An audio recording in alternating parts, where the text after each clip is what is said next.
నమస్కారం. టాలీవుడ్ ఇండస్ట్రీలో horror movies ఎప్పుడూ ట్రెండింగ్లోనే ఉంటాయి. కథనం బాగుంటే చాలు తెలుగు ప్రేక్షకులు చక్కగా ఆదరిస్తూ ఉంటారు. సో ఆ కోవలో రాబోతున్న మూవీయే మరణం. సో టైటిల్తో ఆడియన్స్ అటెన్షన్ని గ్రాప్ చేస్తున్నారు మూవీ మేకర్స్. అంతేకాదు సాగర్ శైలేష్ గారు హీరోగా నటిస్తూ డైరెక్ట్ చేస్తున్న ఈ మూవీలో శ్రీ రాపాక గారు కీలక పాత్రలో పోషిస్తున్నారు. వారిద్దరూ మనతో పాటే ఉన్నారు. వారితో మాట్లాడదాం. మూవీ రిలీజ్కి సిద్ధంగా ఉంది. సో మూవీ ముచ్చట్లన్నీ వారి మాటల్లోనే అడిగి తెలుసుకుందాం. సో నమస్తే ఇద్దరికి, సాగర్ గారు అండ్ అలానే శ్రీ రాపాక గారు. ఎలా ఉన్నారు ఇద్దరు? నేను అంటే మరణ మూవీ ట్రైలర్ కంటెంట్ అంతా చూశాక నాకు చిల్స్ వచ్చినాయి నిజంగా చెప్పాలంటే. అప్పుడు నాకు ఒక డౌట్ వచ్చింది. మాకు ఆడియన్స్ అందరికీ ఎట్లా ఉంటుందంటే సినిమా చూడంగానే ఒక భయం వేస్తుంది, రాత్రి నిద్రపోవడానికి భయం వేస్తుంది కదా. సో మీకు ఎట్లా అనిపిస్తుంది? సినిమా చేస్తూ ఉంటారు కాబట్టి ఆ చేసిన నాళ్ళు మీకు ఎట్లా అనిపించింది? మేము ఎంజాయ్ చేస్తాం యాక్చువల్గా వర్క్ ప్రాసెస్. భయం ఏమన్నా వేస్తుందా? భయం మాకేదు, మా పక్కన పని చేసే వాళ్ళకి వేస్తుంది. సో ఎందుకంటే మేము ఆన్ ద లైట్స్ ఉంటాం. సో లైట్స్ ఆపిన తర్వాత వెనకాతలు ఉన్న టీం వాళ్ళకి భయం వేస్తుంటుంది. అప్పుడు దాకా ఆ సీన్స్ అన్ని చూస్తారు కదా లైవ్లో, ఆ ట్రాన్స్లో ఉంటారు. టీం మొత్తం అదే ట్రాన్స్లో ఉంటారు మనం తీసే సినిమా బట్టి. సో వాళ్ళకి వేస్తుంది భయం, నాకైతే లేదు. మీకు అసలు మూవీస్, గోస్ట్ మూవీస్ చూస్తే భయం వేస్తుందా? నాకు ఇష్టం, నేను ఎంజాయ్ చేస్తాను. నేను Hollywood director James Wan fan. ఆయన తీసిన కాంజరింగ్ కానీ ఇవన్నీ చూస్తాను. టెక్నికాలిటీ ఎంజాయ్ చేస్తాను. మెయిన్ ఆ టెక్నిక్ ఎంజాయ్ చేస్తాం కాబట్టి ఆ టెక్నికాలిటీ సినిమాలో పెట్టాం. ఇక్కడ ఆడియన్స్ కూడా అదే ఎంజాయ్ చేయాలన్న ఉద్దేశంతో వి డెడ్ దిస్ ప్రాజెక్ట్. మీకు అసలు గోస్ట్ మూవీస్ అంటే భయమా, ఇష్టమా? ఈ సినిమా చేస్తున్నప్పుడు మీకు ఎట్లా అనిపించింది? చేస్తున్నప్పుడు అయితే అందరం వర్క్ పరంగా అందరం ఎంజాయ్ చేస్తాము. బట్ నేను గోస్ట్ మూవీస్ అంటే హొరర్ ఫిలిమ్స్ అంతా ఏం ఫ్యాన్ ఏం కాదు. అంటే ఓకే బాగుంటే చూస్తా, అలాగని వాంటెడ్లీ వెళ్ళి చూడాలి అని అలా అయితే అంత క్రేజ్గా అయితే ఉండను. దెన్ మూవీ చేస్తున్నంతసేపు అంటే మనకి తెలీదు, భయం అనేది ఉండదు. బట్ వన్స్ ఎప్పుడైనా ఆ కంటెంట్ చేసి ఇంటికి వచ్చి ఆ చీకట్లో ఎప్పుడైనా ఉంటే మాత్రం ఆ థాట్స్ ఉంటాయి. కొంచెం ఏదైనా ఇలా సౌండ్ వచ్చినా కూడా ఏదో ఒక తెలియని ఇన్సైడ్ది ఉంటుంది. సో దట్ అలాగా నేను 1-2 టైమ్స్ నాకు అనిపించింది. ఒక్కరే ఉంటే అనిపిస్తుంది కదా. ఆబ్వియస్ మనం చేసినా కూడా ఎక్కడో తెలియని ఒక హంటింగ్ అయితే ఉంటుంది కదా లోపల. ఇన్వాల్వ్ అయిన క్యారెక్టర్ అవ్వచ్చు, నిజంగా ఉన్నాయా లేవా, ఉంటే వచ్చాయా, ఇలాంటి థాట్స్ అయితే ఉంటాయి కదా. దయ్యాలు నమ్ముతారు మీరు? రీసెంట్ టైంలో నమ్ముతున్నా. ఆ ముందు ఎప్పుడు నమ్మలేదు, బట్ రీసెంట్ టైంలో నమ్ముతున్నా ఉన్నాయని. సో ఈ మూవీ ద్వారా ఆవిడకి దయ్యాల మీద నమ్మకాన్ని కలిగించారు. మూవీ ద్వారా కాదు, ఇంకా వేరే ఓకే ఏమైనా ఎక్స్పీరియన్సెస్ ఒకసారి ఇప్పుడు అయ్యాను నేను వెరీ రీసెంట్ టైంలో. అప్పటి నుంచి నాకు నిజంగానే అంటే గాడ్ ఉన్నాడంటే డెవిల్ కూడా ఉంటుందని నమ్మకం వచ్చింది. Okay okay. Captain of the ship అంటారు డైరెక్టర్ని. హీరో కూడా ఒక బాధ్యత హీరోది కూడా సినిమాలో అనేది. సో రెండింటినీ మీ భుజ స్కంధాల మీద పెట్టుకున్నారు, మోసారు. సో ఎట్లా అనిపించింది, ఎలా మేనేజ్ చేశారు రెండింటినీ? అంటే మీరు మాట్లాడుతుంటే ఒక జోక్ గుర్తొచ్చింది. ఎంఎస్ నారాయణ గారు captain of the ship, owner of the wine shop ఇవన్నీ ఉండవు. మనం చేసేది ఏంటంటే ఆ బాధ్యతను ఎంజాయ్ చేస్తే ఆటోమేటిక్గా కొంచెం వెయిట్ ఉన్నా ఆ ప్రెషర్ని పక్కకు పెట్టేస్తాం. సో ఇప్పుడు మ్యాక్సిమం ఏంటంటే రెస్పాన్సిబిలిటీతో పాటు ప్రెషర్ పక్కకు పెట్టడం వల్ల అన్ని పనులు జరుగుతున్నాయి. సో మనం కెప్టెన్ కదా, మనం రెస్పాన్సిబిలిటీ తీసుకున్నాం కదా, ప్రెషర్ ఎక్కువ తీసుకుంటే మాత్రం we can't go forward. And అది ఈజీ టాస్క్ అని కూడా నేను చెప్పను. అది ఈజీ అని చెప్తే అది అబద్ధం అది. సో దానికి ఉన్న ప్రెషర్స్ అలా. పైగా ఇప్పుడు ప్రొడక్షన్ సైడ్ కూడా మేజర్గా రిలీజ్కి సంబంధించినవన్నీ కూడా నేనే తీసుకుంటున్నాను ఇప్పటికి స్టిల్ నో. సో అర్థమవుతుంది ఆ పెయిన్. యాజ్ అ ప్రొడ్యూసర్స్ చాలామంది ఎంత సఫర్ అవుతుంటారు రిలీజ్ అవ్వకముందు, ఏంటి అనాలిసిస్ ఏంటి అని ఇప్పుడు తెలుస్తున్నాయి నాకు. అది మీ పర్స్పెక్టివ్ మారిందా? లైక్ నా పర్స్పెక్టివ్ నేను డే 1 నుంచి నాతో పనిచేసిన ఇంతకుముందు 3 సినిమాలతో పాటు కూడా ప్రతి ప్రొడ్యూసర్తోని I was there from censor to the release. సినిమా starting, pre production, censor, cube, whatever it may be, ప్రతి స్టెప్లో నేనే దగ్గరున్న హార్డ్ డిస్క్ వాళ్ళతో పాటు నేను ఉండేవాడిని. సో నాకు తెలుసు. బట్ ప్రొడ్యూసర్కి సాయం చేయడం వేరు, మనం ప్రొడ్యూసర్గా మన ఇనిషియేటివ్ తీసుకొని అన్ని కదిలించడం వేరు. బికాజ్ ఆ రెస్పాన్సిబిలిటీస్ మనం తీసుకోవడం వేరు. అది ఇంకా టఫెస్ట్ జాబ్. ఈసారి ఏంటో దేవుడి దయ వల్ల అది కూడా ఎక్స్పీరియన్స్ చేస్తున్నాను. బట్ రిజల్ట్ అయితే ఉంటుంది, ఆ గట్టి నమ్మకం అయితే ఉంది. సో ఈ హార్డ్ వర్క్ అంతా చూసారు శ్రీ గారు మీరు. సో ఈ మూవీ ఎలా రాబోతుంది మీ మాటల్లో ఏం చెప్తారు? మనం చేసేది ఏ వర్క్ అయినా మనకు నచ్చుతుంది. ఫస్ట్ ముందు మనం సాటిస్ఫై అవ్వాలి. ఒకవేళ బాగులేదు అంటే మనకు తెలిసిపోతుంది ఇది బాగులేదు బాగుంది అనేది. ఏదో జనాల కోసం అని కాదు, కానీ మనం ఎప్పుడైతే మనం సాటిస్ఫై అవుతామో ఆ వర్క్లో జనాలకు నచ్చుతుందని నేను నమ్ముతాను. సో నేను చూసినప్పుడు ఆనెస్ట్లీ నేను భయపడ్డాను. నేను అంటే ఆ సీన్స్ కొన్ని నేనే చేశాను. బట్ సినిమా చూస్తున్నప్పుడు నాకే భయం వేసింది. ఒక 2-3 టైమ్స్ నేను భయపడ్డాను. సో మనం భయపడ్డామంటే ఆ పాయింట్ ఆఫ్లో ఓకే నా యాక్టింగ్ బాగుంది, సో నేను మళ్ళీ అగైన్ భయపడ్డాను. దెన్ ఓవరాల్ మూవీ చాలా బాగా వచ్చింది. సో 100% అందరూ ఎంజాయ్ చేస్తారని అనుకుంటున్నాను. ఎక్కడ బోర్ అయితే అవ్వదు. So good content. సో గోస్ట్గా చేశారు కదా మీరు, లైక్ ఆ టైంలో మీకు ఎట్లాంటి ఎక్స్పీరియన్సెస్ ఎదురైనాయి? అంటే అన్ని చోట్ల చెప్పేదే, లెన్స్ పెట్టుకునే దగ్గర వైట్ లెన్స్ పెట్టుకున్నప్పుడు మాత్రం అది కొంచెం పెయిన్ఫుల్లే. ఎందుకంటే నైట్ అంతా కూడా ఆ లెన్స్ పెట్టుకొని కళ్ళు కనిపించవు కదా, బ్లైండ్గా ఉంటాము. అది అసలు కొంచెం కూడా కనిపించదు. కనిపించలేనప్పుడు నైట్ అంతా కూడా వర్క్ చేయాలి దాంట్లో. అంటే లెన్స్ పెట్టుకునే మనం యాక్టింగ్ చేయాలి. తీలేం, పెట్టడం హారబుల్. ఇప్పుడు లెన్స్ ఇలా తీసి పెట్టేటప్పుడు ఇంకొకటి ఆ లెన్స్ బరువు ఉంటాయి. జనరల్లీ ఏంటంటే అవి కొంచెం చాలా బరువు ఉండేవి, కళ్ళు చాలా టైర్డ్ అయిపోయాయి. అంటే నిజంగా చెప్పాలంటే పెయిన్ వచ్చేది నాకు.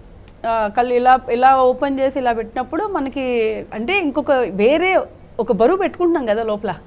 మన రియల్గా దేవుడు ఇచ్చిన దానికి వేరే లెన్స్ వచ్చి అది బరువు లెన్స్ అంటే నార్మల్ లెన్స్ అంత బరువు ఉండవు. ఇవి మాత్రం చాలా బరువు ఉండేవి. అండ్ నైట్ అంతా హోల్డ్ చేయాల్సి వచ్చేది, కనిపించేది కాదు. ఇప్పుడు నేను పెట్టుకుంటే నాకు కొంచెం కూడా అస్సలు కనిపించేది కాదు.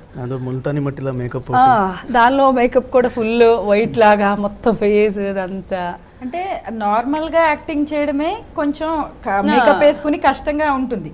ఎంజాయ్ చేయొచ్చు వీరు చెప్పినట్టు, బట్ అలాంటిది ఆ లెన్స్ పెట్టుకుని చేయడం, కనిపించకుండా యాక్ట్ చేయడం అనేది ఇంకా వేరే లెవెల్. అవును. ఇంకోటి ఏమంటే ఇప్పుడు ఇక్కడ నిలబడాలి, మై పొజిషన్ ఇస్ దిస్.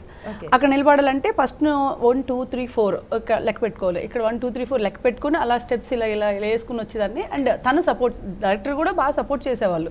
ఇంకా పక్కన అసిస్టెంట్ డైరెక్టర్స్ ఉండేవాళ్ళు కదా, వాళ్ళు నన్ను తీసుకెళ్ళేవారు. శ్రీని గారు అని వీళ్ళు తీసుకెళ్ళి ఇదే మేడం మీ పొజిషన్, ఇక్కడే మేడం అనేవాడు.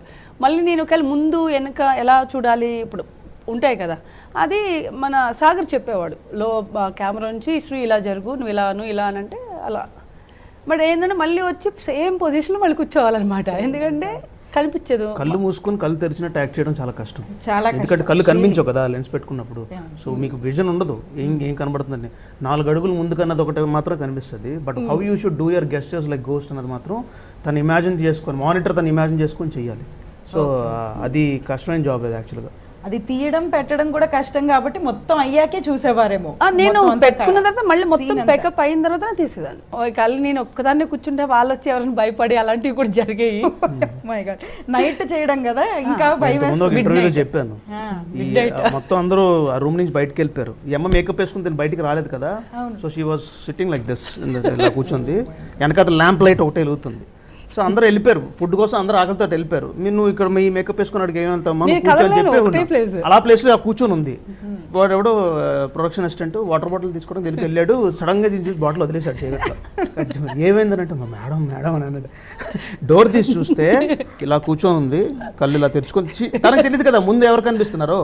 వాడు భయపడ్డాడు. వెనకాల లైటింగ్ చూసి నేను ఇమీడియట్గా కెమెరామెన్ పిలిచి ఈ లైట్ యాజ్ ఇట్ ఈజ్ ఇలాగే ఉంచి ఇలాగే తీద్దాం ఈ షాట్ అని అన్నాను. ఎవరైతే చూడగానే నిజంలో భయపడ్డారో that same impact will create. So ఎవరు వస్తున్నారో ఎవరు పోతున్నారో సౌండ్ అంటే రియల్ బ్లైండ్ ఎలా ఉంటారో అది నేను చూసాను నేను. ఇంకా వాళ్ళకి కొంచెం అలవాటు అవుతుంది, పుట్టంగానే దానిలో ఉంటారు కాబట్టి వాళ్ళకి కొన్ని తెలిసిపోతాయి. వాళ్ళు ఎంత కనిపించకపోయినా ఏదో సౌండ్ బట్టి ఏదో వాళ్ళ థాట్ వాళ్ళకి ఉంటుంది కదా. మనం ఫస్ట్ ఎక్స్పీరియన్స్ అది. ఇంకెందుకులే వన్స్ వేసుకున్నట్టే ఒక చైర్కి ఫిక్స్ అయిపోయేది. ఓకే ఇది నా పొజిషన్ అని. అవి కూడా సెన్సిటివ్ ఆర్గన్ కాబట్టి అందులో పెట్టుకోవడానికి మీకు భయం వేసేదేమో. భయమే అలా నేను భయపడలేదు. కానీ యాక్చువల్గా ఏంటంటే సాగర్ చెప్పాడు వద్దులే నార్మల్గా చేసేద్దామంటే నేనే ఛాలెంజ్గా తీసుకున్నా. ఎందుకు ట్రై చేద్దాంలే అని. అంటే వాళ్ళు నార్మల్గా చేయొచ్చు కానీ మాకు విజువల్ ఎఫెక్ట్స్కి మాకు సరదా తీరిపోద్ది యాజ్ డైరెక్టర్గా.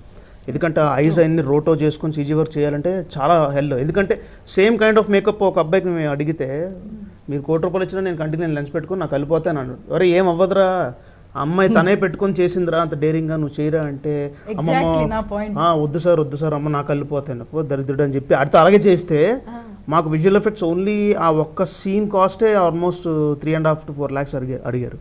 ఆ ఒక్క సీన్ తను లెన్స్ పెట్టుకోకపోవడం వల్ల. ఇప్పుడు తను మనకు అది తను డేర్ చేసింది కాబట్టి తన మూమెంట్ బట్టి మేము ట్రాక్ చేసుకొని పెట్టాల్సిన అవసరం లేదు. మాకు సీన్ కూడా న్యాచురల్గా వచ్చింది. సో అది ఆర్టిస్ట్ ఎఫర్ట్ ఎంత ఎక్కువ ఉంటే డైరెక్టర్ కూడా అంత కొంచెం కంఫర్టబుల్ జోన్లో ఉంటారు. చాలా మంది నాకు తెలియదు. ఇచ్చేవాళ్ళు ఎందు ప్రొడ్యూసర్స్ కూడా నాకు చెప్పారు, పర్వాలేదు ఇంత అవసరం లేదు తీసేసి చేయొచ్చు కదా అంటే, ఎందుకు మనీ వేస్ట్ ఎందుకు, ఇప్పుడు నేను ఐ కెన్ బేర్ ఇట్, నేను చేయగలను, బట్ న్యాచురల్గా ఉండదు. సో నాకు నమ్మకం ఉంది నేను చేయగలను, ఏముంది అది కూడా ఎంజాయ్ చేసేదే కదా, ఒక పాట ఎంజాయ్ చేద్దామని. కానీ తీసిన తర్వాత మాత్రం చాలా రిలాక్స్ అయ్యి ఐస్ మాత్రం ఏముంది ఐ డ్రాప్స్ వేసుకొని మళ్ళీ రిలాక్స్ అవ్వడం. So nice. మామూలుగా మూవీ ఎక్స్పీరియన్సెస్ అడిగినప్పుడు ఎట్లాంటివి అడుగుతాం అంటే ఫన్ ఎక్స్పీరియన్సెస్ అడుగుతాం. ఇలాంటి ghost movies I mean horror movies చేస్తున్నప్పుడు మనకి ఇట్లాంటి ఛాలెంజింగ్ ఉంటూ ఉంటాయి ఎక్స్పీరియన్సెస్, భయం చాలా ఉంటాయి. ఇప్పుడు ఫర్ ఎగ్జాంపుల్ మేము ప్రాప్స్ చేస్తాం, చేతబడి బొమ్మలు అవిను, అవి చేసిన తర్వాత ఏం చేస్తాం, అది ఎలాగ ఉండాలి, చాలా వియర్డ్గా ఉండాలి, పుర్రెలు ఉంటాయి, ఇవన్నీ మేము సెట్ ప్రాపర్టీ ఒక ఇందులో పెట్టుకుంటాం. ఇది ఆఫీస్ పక్కన స్టోర్ రూమ్లో పెట్టుకుంటాం. పనమ్మే తొట్టడానికి వస్తుంది కదా, సడన్గా డ్రా దిగిన పుర్రెలను చేపల బొమ్మ కనిపించగానే జబ్బని వెళ్ళిపోయింది, ఏంటి ఇక్కడ ఎన్నీనని చెప్పి. సో నేను ఆ రూమ్లో పడుకున్నప్పుడు నేను వాటితోనే పడుకునేవాడిని. వాళ్ళకి ఏంటి అది సెట్ ప్రాపర్టీ అని తెలీదు చూడగా. అలాగే ఇప్పుడు ఎక్కడైనా చెత్తబుట్లో పడేయాలన్నా ఎవడైనా చూసి భయపడిపోయి అదే చేతపడి బొమ్మ మనం కూడా తలకొట్టరు చెప్పి, ఒరే దాన్ని చింపి ఆ కాటన్ అది బయటికి తీసి అప్పుడు అలా కవర్లో పడి అంటే బొమ్మన పడే, దానికి మళ్ళీ నిమ్మకాయలు పసుపు కుంకు అన్నీ ఉంటాయి. చెత్త పారేయడానికి వచ్చినప్పుడు కూడా చెత్త వేస్తుంటాడు, అలా భయపెట్టదు పబ్లిక్ అని చెప్పి మళ్ళీ ఆ బ్లాక్ మ్యాజిక్ బొమ్మని కట్ చేసి ఊలంతా తీసి డిస్మాంటిల్ చేసి పెట్టేస్తుంది. అది ఫన్నీ. ఓకే. సో సాగర్ గారు ఇంకొకటి లైక్ నాకు ఇంకొక డౌట్ కూడా వస్తుంది. ఇప్పుడు మీరే డైరెక్టర్, మీరే హీరో కాబట్టి ముందు కెమెరా ముందుకెళ్ళి చూసుకుని మానిటర్ అదే సెట్ చేసుకుని కెమెరా వచ్చి చేస్తున్నప్పుడు మీకు ఇది బాగుంది బాగాలేదని ఎవరు చెప్పరు, మీరే చూసుకుంటారు. సో కట్ మీరే వెళ్ళి కట్ చెప్పుకుని మీరే వెళ్ళి చేసుకోవాలి కదా, అది చాలా కష్టం కదా. ఇప్పుడు నేను అందుకే ఏం చేశానంటే ఒక అసోసియేట్ ఎవరైతే బాగా చేస్తున్నారో యాక్షన్ కట్ వాళ్ళకి అప్ చెప్తా. అసోసియేట్ ఏదైనా వేరే మూడ్లో ఉంటే ఐ విల్ గివ్ కెమెరామెన్ అయినా యాక్షన్ కట్ చెప్పమని చెప్తా. నేను యాక్షన్ అని చెప్పకపోతే నేను ఆన్లోకి వెళ్ళాను, కట్ అని చెప్పకపోతే can't come back, because it takes time for me to go in to that mood. So నేను రెడీగా ఉన్నప్పుడు చెప్పంటారా ఎవరెవరు చెప్పంటారు, ఐ స్టాప్ రిమైండింగ్ దమ్, మీరు చెప్పండి అని చెప్పడం మనిషిని. వెళ్ళిన తర్వాత వాళ్ళకి అలర్ట్ చేస్తాను, రెడీ యాక్షన్ అంటే యాజ్ ఎఫ్ నాకు ఎవరో డైరెక్టర్ ఉన్నట్టు నేను ఫీల్ అయ్యి I will do my job. Okay, ఇప్పుడు ఇమీడియట్గా కట్ చెప్తారు కదా, నేను వచ్చిన తర్వాత అప్పుడు డైరెక్టర్ పాయింట్ ఆఫ్ వ్యూలో చూస్తాను, నా కథకి ఈ యాక్టర్ అలా చేసాడని చెప్పి నేను చూస్తాను. అంతేగాని నేను చేసింది బాగానే ఉందని నేను ఫిక్స్ అవ్వను, ఆ కథకు తగ్గ అక్కడ ఆర్టిస్ట్ ఎలా చేశాడనేది. అదే మీరు చెప్పినట్టు కెమెరా నుంచి ఒక డైమెన్షన్లో చూస్తానండి, కెమెరా ముందుకెళ్ళి ఇంకో dimension. But I need that mental support from my team అనమాట. వాళ్ళ యాక్షన్ కట్ చెప్పడం, ఎవరో ఒకరు ఇనిషియేటివ్ తీసుకోవాలి, తీసుకుంటేనే అది జరిగింది ఇప్పటిదాకా. ముందు మూవీస్ అన్నీ కూడా గ్లామరస్ రోల్స్ చేశారు, సో షిఫ్ట్ ఉంది ఇక్కడ, మంచి రోల్. ఇది ఎట్లా మీకు కెరీర్కి హెల్ప్ అవుతుందని అనుకుంటున్నారు? ఆఫ్ కోర్స్ చాలా హెల్ప్ అవుతుందండి, ఎందుకంటే ఇందులో యాక్టింగే కదా చూసేది ఎవరైనా సరే. ఇప్పుడు ఒక వేలో చూసిన శ్రీని ఇప్పుడు రెండోసారి వచ్చి చూస్తున్నప్పుడు అక్కడ ప్రీవియస్గా చూసిన శ్రీని మర్చిపోతారు. ట్రూ. ఇది ఓన్లీ ఈ ట్రావెలింగ్ ఏదైతే ఈ ట్రావెల్ చేస్తూ ఉన్న ఈ క్యారెక్టర్ ఉందో ఆ క్యారెక్టర్ని గుర్తుపెట్టుకుని వెళ్తారు. ఫైనలీ క్లైమాక్స్లో డెఫినెట్గా వాళ్ళు సాటిస్ఫై వెళ్తారు యాక్టింగ్ వైజ్. కథ ఎలా అనుకున్నారు, ఇది సెట్స్లోకి ఎట్లా వచ్చింది, దాని డీటెయిల్స్ ఏమైనా చెప్తారా? క్వశ్చన్ బాగుంది, ఇంతవరకు ఈ క్వశ్చన్ ఎవరు అడగలేదు, ఈ కథ ఎలా పుట్టిందని క్వశ్చన్ ఇంతవరకు ఎవరు అడగలేదు. Nice, thank you. యాక్చువల్గా నేను ప్రవచనాలు చూస్తుంటాను ఎక్కువ, గరికపాటి నరసింహారావు గారివి. అప్పుడు ఆయన ఒక వర్డ్ అన్నారు, ఏంటంటే మనం కళ్ళగంటున్నప్పుడు అదొక ప్రపంచం, అందులో ఆవులు చెట్లు గిట్లు అన్నీ ఉంటాయి. కళ్ళలో మనం బతుకుతున్నప్పుడు ఏదైతే నువ్వు చూస్తున్నవి లివింగ్ బీయింగ్స్ ఉన్నాయి కదా, ఎగ్జిస్టెన్స్లో ఉన్నప్పుడు అవన్నీ జీవుడైనప్పుడు నువ్వు జీవుడు కాదా, అది ఇంకో జన్మ కాదా అని అన్నారు. మీకు అర్థమైందా? That world is different, what is in your mind. Okay, ఆ వరల్డ్ అన్నది ఇంకో జన్మ అనుకోండి. సపోజ్ నీకు కనిపిస్తున్నవన్నీ కూడా లివింగ్ బీయింగ్స్లో ఉంటే నువ్వు కూడా ఒక ఇంకో జన్మ ఇంకో ప్రపంచంలో ఉన్నట్టే కదా. సూపర్ అనిపించి ఆ పాయింట్ మీద ఈ స్టోరీ రాసా. ఓకే, అర్థమైంది కదా. So every one has their own world. ఇప్పుడు మీరు కలగన్నారు అనుకోండి, మీ ప్రపంచం మీది, నా ఇమాజినేషన్, మీ క్యారెక్టర్స్ మీరున్నారు. ఓకే, నేను వచ్చి మీ వరల్డ్లోకి నేను రాలేను అంటిల్ అనేసి నేను పరిచయం అవుతా తప్ప. సో నాకు అప్పుడే అనిపించింది అలాగ 2 డిఫరెంట్ క్యారెక్టర్స్కి 2 డిఫరెంట్ వరల్డ్స్ ఉండి ఒకళ్ళ ప్రపంచంలో ఇంకొకరు తీసుకెళ్తే ఎలా ఉంటుంది అన్న పాయింట్ మీద ఈ సినిమా. సో తినికి డ్రీమ్లో డేమన్స్ వస్తుంటాయి, నేను వచ్చి జనరల్గా ఏంటి దెయ్యాల్లో వస్తే ఇలా లైవ్లో చేసి వదిలేస్తారు కదా, ఇక్కడ దీని ప్రాబ్లం డ్రీమ్స్లో కాబట్టి నేను తన డ్రీమ్లోకి వెళ్తా with her permission and I try to solve the problem. అసలు ప్రాబ్లం ఎందుకు వచ్చిందన్నది సినిమా, ప్రాబ్లం ఎందుకు వచ్చిందన్నది సినిమా స్టోరీ. ఇన్సెప్షన్ నిజంగా చెప్పాలంటే నేను చూడలేదు, నాకు బోరింగ్ అసలు. నేను ముందు కూడా నేను వెళ్ళలేకపోయాను, చాలా బోర్ కొడుతుంది. అందరూ చాలా జీనియస్, అందరూ ఇన్సెప్షన్ చూడలేదు. మీరు జీనియస్ ఏమో, నేను జీనియస్ కాదు.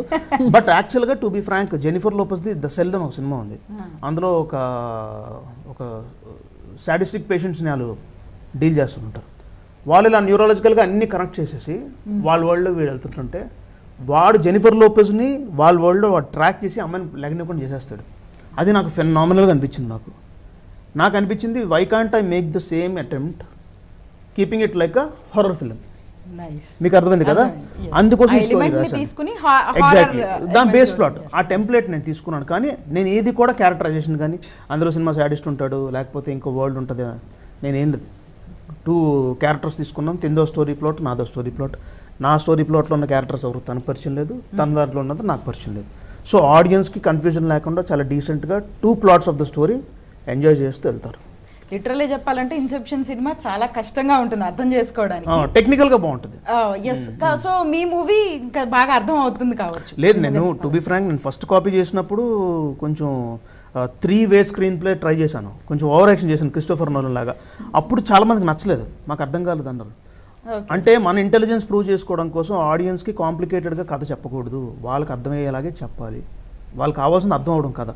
అప్పుడు నేను అసిస్టెంట్ డైరెక్టర్స్ అందరితో మీటింగ్ పెట్టి, చెప్పండి ఎక్కడ తప్పు చేశానంటే, సార్ మీరు మరీ స్క్రీన్ ప్లేని అంతలాగా ఆడేసుకున్నారు, మామూలు వాళ్ళకి అర్థం కాదు అని అంటే, సరే నేను కొంచెం లీనియర్గా చేస్తానండి. అట్టుపండు తొక్క పోల్చినట్టు క్లైమాక్స్లో మొత్తం స్టార్టింగ్లో కొంచెం ఉంటుంది, ఈ సీన్ ఎందుకు వచ్చింది ఓకే, బట్ లాస్ట్లో డైరెక్టర్ అది hero he'll explain everything from the scene start to end. మాకు వాళ్ళని అర్థం కాలేదంటూ మాత్రం ఏముండదు. అది సో చాలా బాగున్నాయి ఎలిమెంట్స్ అన్ని, మీరు చెప్తుంటే కూడా చాలా బాగా అనిపిస్తుంది. అది నాకు బాగా అనిపిస్తుంది, మరి ఆడియన్స్ ఓకే, సో మీరు ఈ స్టోరీ ఎంచుకోవడానికి మీ రీజన్ ఏంటి? ఆయన చాలా బాగా చెప్పారు స్టోరీ గురించి, సో మీరు ఏ విధంగా నమ్మి స్టోరీలో? డైరెక్టర్ స్టోరీ చెప్పినప్పుడు మనం ఇన్స్పైర్ అయితేనే ఓకే అంట. సో నేనేమంటే ఫస్ట్ అంతకుముందు నేను చేసిన మూవీ కంపేర్ చేసుకున్నప్పుడు ఇది నాకు ఎక్కువ యాక్టింగ్ మీద ఎక్కువ స్కోప్ ఉంటుంది, అంటే డిఫరెంట్ జానర్లో చేస్తున్నాను కదా, వేరియేషన్ ఎక్కువ ఉంది కదా, అంటే సంబంధం లేకుండా ఉంది కదా, సో దట్ అందుకని చెప్పేసి నేను ఇది సెలెక్ట్ చేసుకున్నాను. ఓకే, సో మాకు కొంచెం భయపెట్టేలాగా డైలాగ్ చెప్పండి, మీరే గోస్ట్ కాబట్టి మూవీలో. అంతేం, ఓన్లీ యాక్టింగ్, అందులో డైలాగ్ అలాగే ఉండదు, వెరీ కామన్ ఫ్రెండ్స్లో మేము ఎలా, మీరు ఇప్పుడు నేను ఎలా మాట్లాడుకుంటున్నాం కైండ్ ఆఫ్ స్టోరీ. ఇది వాంటెడ్గా ఈ డైలాగ్ ఉండి ఇలాగా చంద్రముఖి అలాంటివి లేవు, అలా ఏముండదు, ఓన్లీ యాక్టింగే. ఓకే, మీ యాక్టింగ్ తోనే భయపెడుతున్నారు, మేము థియేటర్లో చూడాలి అంతే. మాకు చెప్పాలి ఇప్పుడు డైలాగ్ చెప్పేయాలి నేను ఇలా, అలా ఏముండవు. అదంతా అలా అంటే మోగ సినిమా కాదు, ఉంటుంది ఎంత ఫ్లో ఎలా వెళ్తుంది అనేది. ఆడియన్స్ టికెట్ పే చేసేది రెండింటికేనండి, విజన్ అండ్ సౌండ్, ఇవి రెండు ఎంజాయ్ చేయడానికి. అది మాత్రం కాన్ఫిడెంట్గా అవి రెండు మాత్రం మంచి ట్రీట్లు ఇవ్వబోతున్నాం. ఎందుకంటే నేను నిన్న క్యూబ్లో మూవీ చూసినప్పుడు అప్పటిదాకా మేమేంటి ఓటీటీకి పిచ్ చేద్దాంలే, ఇంత స్క్రీన్లో చూస్తున్నాం, స్టోరీ బాగానే ఉంది అక్కడ దాకా అనుకున్నాం. బట్ మనం ఎప్పుడైతే క్యూబ్లో బిగ్ స్క్రీన్లో చూస్తుంటే సినిమాని మ్యాగ్నిఫైయింగ్ గ్లాస్తో చూస్తుంటే అనిపించింది, డబుల్ ఇంపాక్ట్. చాలరా బాబు, ఇదే ఇంపాక్ట్ వచ్చి ఆడియన్స్కి నచ్చేస్తే చాలు ఇంకా లైఫ్లో అని అనుకున్నాను. So let's see, I'm waiting for June 21st. పైగా ఒక్కసారి కాదు, మీరు చాలా సార్లు చూసుకుంటూ ఉంటారు సీన్ని. ఎగ్జాక్ట్లీ, అన్నిసార్లు చూసినా కూడా మనకు బోర్ కొట్టకూడదు యాక్చువల్గా, మన సినిమా మనకు బోర్ కొట్టకూడదు అన్నిసార్లు చూసినా కూడా. బట్ మనకి బాగానే ఇంట్రెస్టింగ్ అనిపిస్తుంది, అంటే ఆడియన్స్ కూడా అనిపించారు ఫస్ట్ అటెంప్ట్లో, ఫస్ట్ టైం చూడగానే. So hopefully let's see. So ఇప్పుడు శ్రీ గారిని తీసుకోవడానికి మీ రీజన్ ఏంటి మూవీలో? శ్రీ అది అనుకోకుండా జరిగింది, అనుకోకుండా తను నాకు ఎప్పటి నుంచో తెలిస్తే సడన్గా ఒక రోజు తను ర్యాండమ్గా ఇంకా కోవిడ్ టైంలో మంచి హైలో ఉంది, తను మంచి ట్రెండింగ్లో ఉంది తను మొత్తం ఏపీ తెలంగాణలో. సో ఆ టైంలో ఇలాగ నేను స్టోరీ అనుకుంటున్నాను ఇది చేస్తున్నాను అంటే తను ర్యాండమ్ సరదాగా అనింది, అవునా మరి నేను చేయొద్దా సినిమాలో అన్న. సరే రా ఒకసారి కథ మాట్లాడదాం ఫస్ట్ అని చెప్పి కథ చెప్పగానే, కథలో ఒక క్యారెక్టర్కి యాక్టింగ్ ఎక్కువ ఉంది, మెయిన్ లీడ్గా వీడిని పెడదామని చెప్పి నేను కథ చెప్తే ఈ క్యారెక్టర్ బాగుంది నేను చేయను అని అడుగుతుంది. స్టోరీ హీరోయిన్గా చెప్తే పిచ్చిది క్యారెక్టర్ చేస్తానంటుంది, అమ్మా హీరోయిన్ నువ్వే అనుకున్నట్టే అవునా ఓకే అంటే తను షీఈ్ వెరీ గ్రౌండెడ్. ఇప్పుడు ఏంటి అయితే ఇందులో నేను హీరోయిన్ అయితేనే చేస్తాను అని వినేవాళ్ళు హీరోయిన్ అని ప్రిపేర్ అయిపోతారు, యాక్టింగ్ స్కోప్ ఎవరికి ఉందో దానికి ప్రిపేర్ అవ్వరు. కథ మొత్తం చెప్పిన ఆ పాత్ర నేను చేస్తానంటే నువ్వేనా తెలియ హీరోయిన్ అంటే. సో ఆ విధంగా దాని తర్వాత నేను టెస్ట్ షూట్ చేసినప్పుడు నాకు అనిపించింది okay she can carry the character అనిపించింది. అలాగని చెప్పి ఎక్కడ ఫోర్స్ఫుల్గా తనని చూపించడానికి ట్రై చేయడం అని నేను చేయలేదు. 3 years అవుతుంది కదా మూవీ, మీరు ఐ మీన్ ఏమైనా రీషూట్స్ ఏమైనా చేశారా ఇట్లా మీరు ఇప్పుడు చెప్పిన రీజన్తో, లేకపోతే ఎందుకని ఇంత డిలే లేట్ అయింది? లేదు, యాక్చువల్గా ఒక రీషూట్ చేసాం ఫస్ట్ కాపీ చెప్పినప్పుడు మేము. అందులో మర్డర్ సీన్ ఒకటి ఉంది. అది ఇంపాక్ట్ అప్పుడు మేము కోవిడ్ టైంలో చేసినప్పుడు టీమ్ రెస్ట్రిక్షన్ చాలా ఉంది కదా, ఆ టైంలో షూటింగ్ ఎవరు స్టార్ట్ చేయలేదు. ఆర్జీవి గారు కరోనా వైరస్ అని చెప్పి ఆయన ఒక్కలే స్టార్ట్ చేస్తారు. దాని తర్వాత మేము చేసాం పక్కనే చిలుకూరులో. ఆ రెస్ట్రిక్షన్ వల్ల నేను తీసిన ఫ్లాష్ బ్యాక్ ఎపిసోడ్లో కొంచెం ఇంపాక్ట్ తగ్గింది. సో మళ్ళీ ఆ ఒక్క ఎపిసోడ్ 2 సీన్స్ నేను రీషూట్ చేశాను నేను. తర్వాత ఈ సినిమా నచ్చి కొంతమంది రిలీజ్ చేస్తానని చెప్పి మాటలు ఇవ్వడాలు తప్పడాలు ఇవన్నీ జరిగింది. నేను చాలా ఇంటర్వ్యూస్లో చెప్పాను, అసలు చెప్పడం కూడా ఇష్టం ఉండట్లేదు. సో అందుకే దాన్ని అలా పక్కకు పెట్టి ఈలోగా నేను ఇంకో ప్రాజెక్ట్ స్టార్ట్ చేశాను. అప్పుడు నేను శ్రీకి కూడా చెప్పాను, సారీ శ్రీ, ఈ సినిమా రిలీజ్ చేయట్లేదు, ఇది వేరే వాళ్ళు కాపీ రైట్స్ తీసుకుంటున్నారు story, they want me to direct with a bigger casting అని చెప్పి ఈ స్టోరీని ఇంకొంచెం అప్పర్ లెవెల్లో రాయిపించి మమ్మల్ని ఆపారు కాబట్టి మేము రిలీజ్ చేయకుండా ఉండిపోయాం. ఇప్పుడు ఏమైందంటే ఓటీటీ తీసుకెళ్తుంటే మీరు థియేటర్గా చేస్తుంటే బాగుంది కదా, ఎందుకు చేయలేదు, థియేటర్గా చేసిన తర్వాత వీల్ కన్సిడర్ ఇట్ అని అంటున్నారు. ఇంకా అది కాదు, సినిమా మీద మన కాన్ఫిడెన్స్ ఉంది, రిస్క్ చేయకపోతే ఎక్కడ ఉన్న సినిమా అక్కడే ఉండిపోతుంది. Let us do risk and go forward. Audience డెఫినెట్గా ఆదరిస్తారని హోప్తో నౌ వీఆర్ డూయింగ్ ఇట్. తప్పకుండా ఆదరిస్తారు. అంటే హార్డ్ వర్క్ ఉంది. అండ్ మోర్ ఓవర్ ఏమంటే చిన్న సినిమాలు అయినా సరే ఇప్పుడు చిన్న సినిమాలు బాగా హిట్ అవుతున్నాయి, కాన్సెప్ట్ నచ్చితే, కథా కథనం బాగుంది అంటే ఖచ్చితంగా. ఇప్పుడు ఇంతకు ముందు ఎవరైతే ప్రొడ్యూసర్స్ ఈ మూవీని ఒక 1 year హోల్డ్ చేశారో అక్కడ కాస్టింగ్ తో సంబంధం లేదు. టు బి ఆనెస్ట్, ఇప్పుడు recent Malayalam movie Manjummel voice లేదు, అదే కాస్టింగ్ అక్కడ కాస్టింగ్, ఇక్కడైతే అందరూ నాన్ కాస్టింగ్. వాళ్ళంతా కొత్త వాళ్ళు కాదు, న్యూ ఓల్డ్ వాళ్ళు కాదు, బాగా ఫేమ్ ఉన్న వాళ్ళు కాదు. ఓకే, వాళ్ళు తీసింది కూడా చిన్న కాన్సెప్ట్ తీసుకుని వాళ్ళు వెళ్ళారు.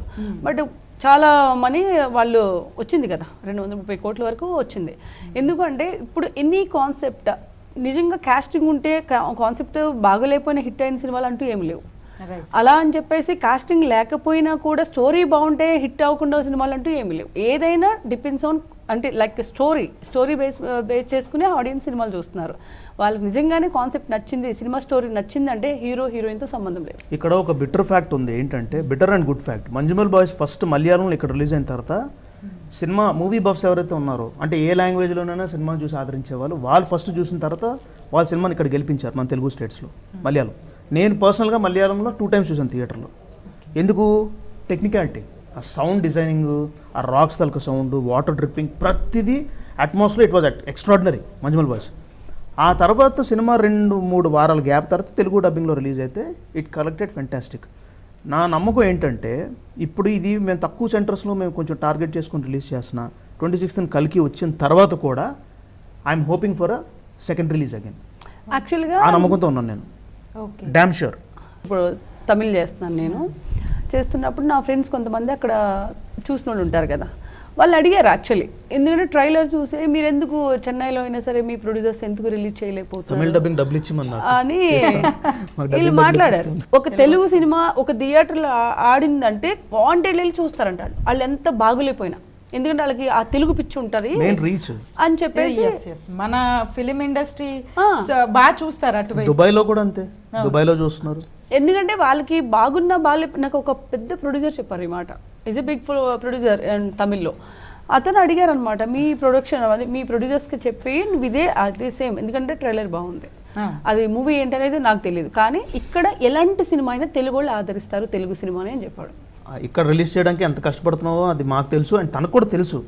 బట్ తను చెప్తుంది ఏంటంటే, మా డిస్ట్రిబ్యూటర్ చెప్తుందంటే, మేడం పాపం ఎక్స్పెక్ట్ చేస్తున్నారు చాలా, కానీ మనం ఫస్ట్ ఇక్కడ గెలవాలి కదా సార్ అంటే, లేదండి తను చెప్పిన దాంట్లో కూడా పాయింట్ ఉంది, మీరు చెప్పినట్టు first let us prove over here, దాని తర్వాత మనం ఎక్స్పెరిమెంట్ చేద్దాం, releasing it to other places and all చేద్దాం అన్నమాట. అంటే నాకు ఐడియా రాలేదు యాక్చువల్గా, ఎందుకంటే వాళ్ళు నేను మొన్న వరకు చెన్నైలో ఉన్నప్పుడు వాళ్ళు చెప్పారనమాట, నాకు ఐడియానే లేదు. ఎందుకంటే ఇప్పుడు రిలీజింగ్ అనేది ప్రొడ్యూసర్స్ మీద ఉంటుందండి, మనకు తెలియదు ఆ పెయిన్స్ లోపల ఎలా ఉంటాయో ఎలా ఏంటనేది తెలియదు. మనం థియేటర్లో సినిమా వస్తే వెళ్ళామో చూసామో వచ్చామో అంతవరకే ఉంటాం. ఎందుకంటే once as an artist job ఏంటి అది అయిపోయినంత వరకు చేయడం వచ్చేయడం, తర్వాత రెండో దానికి ఎవరికి పెద్దగా తెలియదు అండ్ ఇన్వాల్వ్ అవ్వరు కదా, ఓన్ ప్రొడక్షన్ అయితేనే కానీ. సో దట్ మనం వెళ్ళి నేను ఇన్సిస్ట్ చేసి మీరు ఇక్కడే చేయండి అక్కడే చేయండి అని కూడా మనం ఎప్పుడు నేను అసలు ఇన్వాల్వ్ అవ్వం సాధారణంగా. ఆ రోజు కూడా వర్డ్ చెప్పేదాన్ని కాదు, నాకు ఆ ప్రొడ్యూసర్ నేను 2 మీటింగ్ అంటే వెళ్ళి 2 సార్లు కలిసినప్పుడు 2 సార్లు అన్నాడు ఆ వర్డ్. ఏంటి నేను 2 సార్లు అన్నాను. ఇంకోటి నిజంగా ఆయన చెప్పడం మర్చిపోయాను నేను. ఓకే, ఏదో ఒక టాపిక్ వస్తే ఆ టైంలోనే దట్ ఫ్లోలో చెప్పాను అనమాట. ఎందుకంటే వాళ్ళ రిలీజ్ నిజంగానే బాగుంటే అన్ని చోట్ల వాళ్ళు రిలీజ్ చేస్తారు. నార్మల్గా కూడా అంటే మనం కూడా వేరే లాంగ్వేజ్ సినిమాలు చూస్తూ ఉంటాం, అలాగే సినిమా కథ బాగుంది అంటే ఖచ్చితంగా సబ్ టైటిల్స్ పెట్టుకుని చూసేస్తాం. అదే జరుగుతుంది ఖచ్చితంగా సినిమా బాగుంటే. అవును. సో మనకి హోప్ అంటే మాకున్న హోప్ ఏంటంటే 100% ఇప్పుడు ఇది ఒక లవ్ స్టోరీయో లేకపోతే ఇంకొక యాక్షన్ ఫిల్మో ఇంకొకటో అంటే కొంతమందికి నచ్చవచ్చు, కొంతమందికి నచ్చకపోవచ్చు. కానీ ఇది ఏమంటే అందరికీ నచ్చుద్ది అంటే అందరు వెళ్ళి చూడొచ్చు.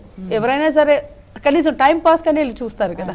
ఏమి మూవీలు లేవు. ఫర్ ఎగ్జాంపుల్ ఇప్పుడు ఇందాక అన్నాడు కల్కి వచ్చింది, కల్కిలో టికెట్ దొరకలేదు, బట్ ఏదో దీనిలో అయినా ఉంటే చూస్తారు కదా. అండ్ మోరోవర్ ఎక్కడైనా చూడొచ్చు ఆ ఫిల్మ్ అనేది. ఐ మీన్ మాకున్న హోప్ అదే. ఓకే, అంటే ఇప్పుడు మరణం మూవీలో ఓన్లీ హారర్ ఎలిమెంట్స్ ఉంటాయా, లవ్ ఇట్లా అన్ని ఎలిమెంట్స్ కూడా ఉంటాయా? Hero will be hero point of లో లవ్ ఉంది, ఆయనకి లవ్ స్టోరీ ఉంది, నాకేం లేదు కానీ. ఓకే, ఆయన పెట్టుకుంటాడు లవ్ స్టోరీ. ఆయన కూడా చంపేస్తుంది, అందుకోసం పెట్టలేదు. మీకు పెట్టుకున్నారు, ఆవిడకి పెట్టలేదు. పెట్టాల్సి వచ్చింది ఎందుకంటే యంగ్ ఆడియన్స్ ని, కాలేజ్ స్టూడెంట్స్ కి కొన్ని గీత బోధాలు చెప్పాల్సి ఉన్నాయి. బాబు ఇలా వెళ్ళకంటారు అమ్మాయిల జోలికి, ఇన్ని చూసి నేర్చుకోండి, అమ్మాయిలు అన్నది దెయ్యం కన్నా డేంజర్ అన్నది. అరే ఐఎమ్ సారీ, అమ్మాయిలు మిమ్మల్ని జనరలైజ్ చేయడం నాట్ ఆల్ ది పెట్టుకుని ఇక్కడ ఆయన చూసి పెద్ద పెద్ద స్టేట్మెంట్స్. బికాజ్ అతనికి మంచి ఎక్స్పీరియన్స్ ఉంది అలాంటి రైట్, ఏమైనా ఎక్స్పీరియన్స్ ఉండదు. విమెన్ వల్ల ఎక్స్ట్రీమ్ గా పైకి ఎదిగిపోయిన ఉన్నారు, ఎక్స్ట్రీమ్ గా డౌన్కి వెళ్ళిపోయిన ఉన్నారు. సో నేను సెకండ్ కేటగిరీ చూస్ చేసుకుని చెప్పాను స్టోరీలో అది. సో అది మంచి స్టోరీ ప్లాట్. ఇది హీరోది సెపరేట్ ఎలిమెంట్, ఎస్పెషలీ బ్రేకప్ అయిన వాళ్ళు బాగా కనెక్ట్ అవుతుంది. ఇప్పుడు మాక్సిమం అందరూ బ్రేకప్ కదా. హారర్ మామూలుగానే సినిమా అంటే మ్యూజిక్ చాలా ఇంపార్టెంట్. హారర్ మూవీస్ కి అది ఇంకా ఒక లెవెల్ ఇంకా చాలా మోస్ట్ ఇంపార్టెంట్. బ్యాక్గ్రౌండ్ మ్యూజిక్ ఇంకా చాలా ఇంపార్టెంట్. సో మీ మూవీకి మనోజ్ కుమార్ గారు, నో ఎస్ఎస్ వర్ధన్ అని, SS Vardhan, I'm sorry. So SS Vardhan గారు ఏ విధంగా ఇచ్చారు మ్యూజిక్? అది బాగా ఇచ్చాడు తను. అంటే తనకి ఒక లెవెల్ ఆఫ్ సౌండింగ్ రీచ్ అవ్వడం టైం పట్టింది. ఓకే, సో తను భయపడ్డాడు ప్రాజెక్ట్ తన చేతిలో జారిపోతుందేమో అని. బట్ నేను కాన్ఫిడెంట్గా ఉన్నాను తన మీద. సో ఆర్ట్ తను చూస్తున్నప్పుడు తన ఆర్ట్ నాకు అర్థమైంది, కానీ తను ఎంత పైకి వెళ్ళగలుగుతాడు అన్నది తనకు తెలియలేదు. He couldn't judge. So I said no, you have that, నేను పేషెన్స్గా వెయిట్ చేస్తాను అని చెప్పి 2 days చాలా వర్క్ చేసాం. ఫర్ ఏమవుతుందంటే ఫస్ట్ సీన్ తలక డైనమిక్స్ అర్థం కావాలి. బ్యాక్గ్రౌండ్ స్కోర్ అంటే మంచి మంచి సౌండ్లు అలాగే వేసేయడం కాదు కదా. ఆ సీన్ పేస్ ఏంటి, ఎక్కడ డౌన్ అవుతుంది, ఎక్కడ అది చూసుకుని మెయింటైన్ చేయాలి. Okay, putting mixing in the mind, mixing కూడా మైండ్లో పెట్టుకోవాలి. ఎందుకంటే హారర్ ఫిల్మ్కి మాత్రమే సౌండ్ డిజైనింగ్ స్పెషల్గా ఉంటుంది. Horror films and action sequences where మీకు డైలాగ్లో బ్రీదింగ్ నుంచి కానీ, సౌండ్ ఎఫెక్ట్స్ నుంచి కానీ, బ్యాక్గ్రౌండ్ స్కోర్లు నుంచి లెవెల్స్ కరెక్ట్గా ఆపరేట్ చేసుకోవాలి. మళ్ళీ మ్యూజిక్లో ఏ స్ట్రింగ్ని మెయిన్ లీడ్గా తీసుకుంటున్నాము, మిగతావన్నీ జూనియర్ ఆర్టిస్టులు అయిపోతాయి, అదర్ ఇన్స్ట్రుమెంట్స్ అన్ని. ఈ సైన్స్ తనకు అర్థం కావడానికి 2 days పట్టింది. I was with him beside only. Third day he was on the track. అమ్మయ్య అనుకున్నాం. సో ఓపెనింగ్ సీన్ సూపర్ ఉంటుంది. అసలు టెక్నికాలిటీస్ చెప్తున్నారు, ఇన్ని విషయాలు చెప్తున్నారు. మీకు డైరెక్షన్ మీద అంత ఇంట్రెస్ట్ ఎప్పటి నుంచి స్టార్ట్ అయింది? ఐ మీన్ మీరు ఇప్పుడు చెప్పింది కూడా అంతా మ్యూజిక్ గురించి అంతా కూడా చెప్తున్నారు కదా. సో మీకు అన్నిటి మీద అవగాహన ఉందా? అన్నిటి మీద అంటే ఆబ్వియస్లీ మనకి ఆ క్రాఫ్ట్స్ మీద కమాండ్ లేకుండా మనం దిక్కకూడదు. మీరు ఇప్పుడు యాంకర్గా చేసినప్పుడు మీరు ఎంత హోంవర్క్ చేసి ఉంటారు. మీరు ఇందులో ఓపెనింగ్ డైలాగ్ టక్క చెప్పేశారు. చాలా చోట్ల ఇంటర్వ్యూకి వెళ్తే ఒక్కొక్కరు 5 takes చేస్తున్నారు. ఇదే that is because of distraction. You are enjoying your work, so you're doing it. మేము కూడా ఏంటంటే టెక్నికాలిటీ, మేము లైట్తో ఆడుకోవాలి, ఆర్టిస్టుల తలక ఇమోషన్స్తో, తర్వాత ఏమంటారు I mean on screen emotions, makeup, whatever it may be, sound, music. We're here to try new things and give it to the audience. అలాంటప్పుడు మనం దాన్ని అబ్జర్వ్ చేయాలి కదా. అప్పుడు ఏమవుతుంది, మిగతా సినిమాలు చూస్తే నాకు తెలుస్తుంది ఆ నాలెడ్జ్. ఇండోనేషియన్ ఫిల్మ్స్ కానీ, టర్కిష్ ఫిల్మ్స్ కానీ, ఇవన్నీ చూస్తే నాకు అర్థమవుతుంది. That way. But I'm still in the process of learning. ఇంకా ఆడియన్స్కి ఇవ్వడానికి నా దగ్గర చాలా ఇవ్వాల్సింది ఉంది. I'm waiting after June 21st వీళ్ళు నన్ను ఏ విధంగా ఆదరిస్తారో దాన్ని బట్టి నెక్స్ట్ సినిమా ఒకటి రెడీగా ఉంది. ఈ మూవీ ఎక్కడ షూట్ చేశారు? ఏదైనా విలేజా లేకపోతే ఇక్కడైనా? ఇక్కడ మనకి చిల్కూర్ అండ్ వికారాబాద్ ఫారెస్ట్ ఉంటుందండి, అక్కడ మాక్సిమం చేసాము. ఆ తర్వాత కొన్ని ప్లేసెస్, కొన్ని రివర్స్ అవి ఉన్నాయి, ఈ గండిపేట్ బ్యాక్ సైడ్ ఇన్ని. సో లొకేషన్స్ పర్టికులర్గా ఏదైతే బాగా, మళ్ళీ కొన్ని హౌసెస్లో షూట్ చేసాం. జూబ్లీహిల్స్, బంజారాహిల్స్ అటు సైడ్ కొన్ని హౌసెస్ ఉన్నాయి, అక్కడ కూడా షూట్ చేసాం.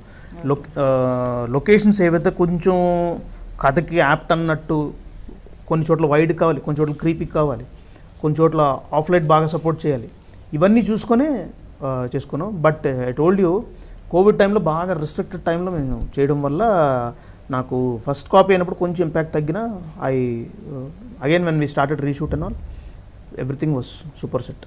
సో శ్రీ గారు, మీకు కూడా ఏదైనా అన్కంఫర్టబుల్గా అనిపించింది, లైక్ కొంచెం కష్టమైన సీన్స్ ఏవి ఉన్నాయి మీకు, అందులో చేశాక చాలా బాగుంది అని అనిపించిన సీన్ ఏదైనా ఉందా?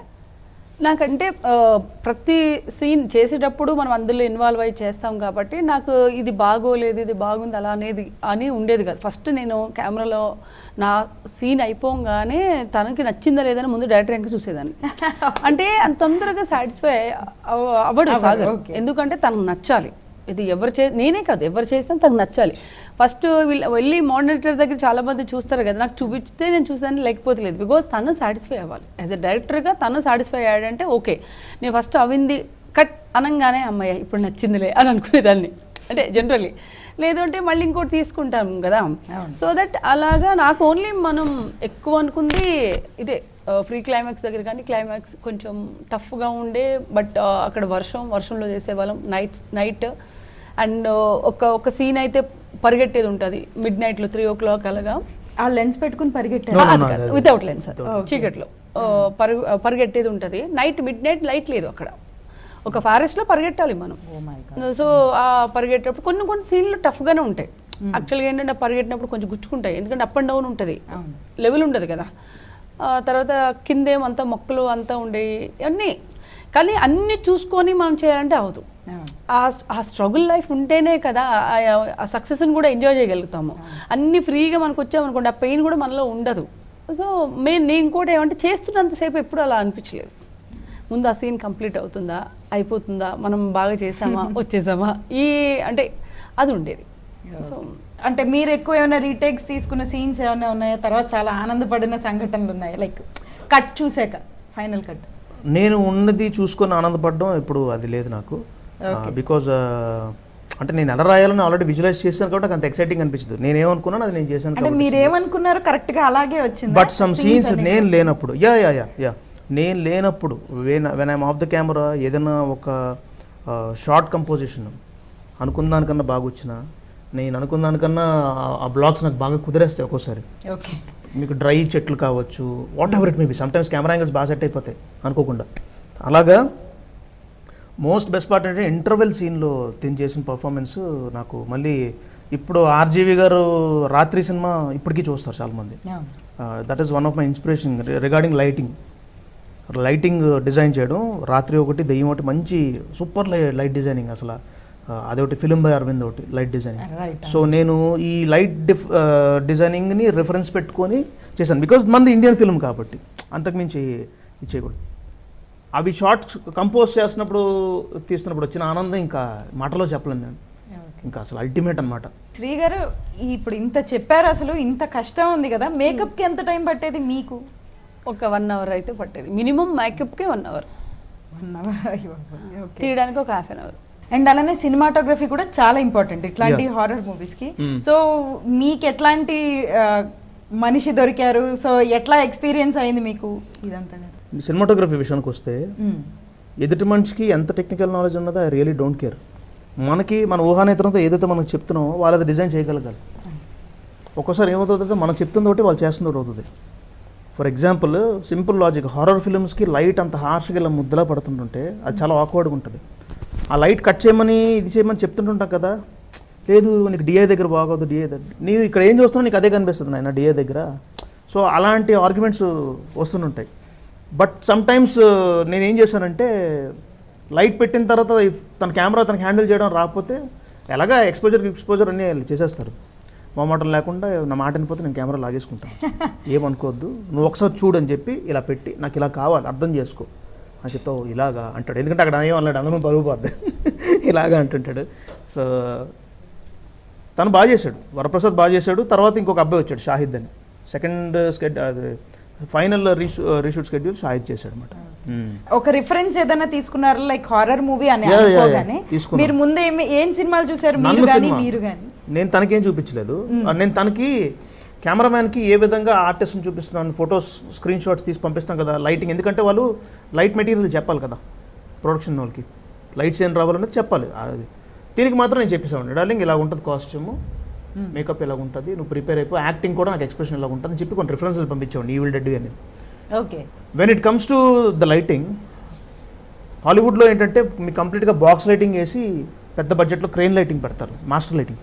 ఇక్కడ మనకు అలా కుదరదు, అన్ని క్రెయిన్లు పెట్టాలంటే అవ్వదు. సో ఉన్న లైట్స్లో నువ్వు ఎలా చదువుతున్నావు, ఎన్ని చోట్ల షార్ట్ మారుస్తున్నావు అన్నది మనం చెప్పాలి. ఇంపాక్ట్ మాత్రం ఇంగ్లీష్ ఫిలిం రేంజ్లో ఉంటుంది. అది టఫ్ జాబే నాకు తెలుసు. సో అక్కడ కొంచెం ఘర్షణ అయ్యేది, మంచి ఘర్షణ, ఫ్రెండే కాబట్టి.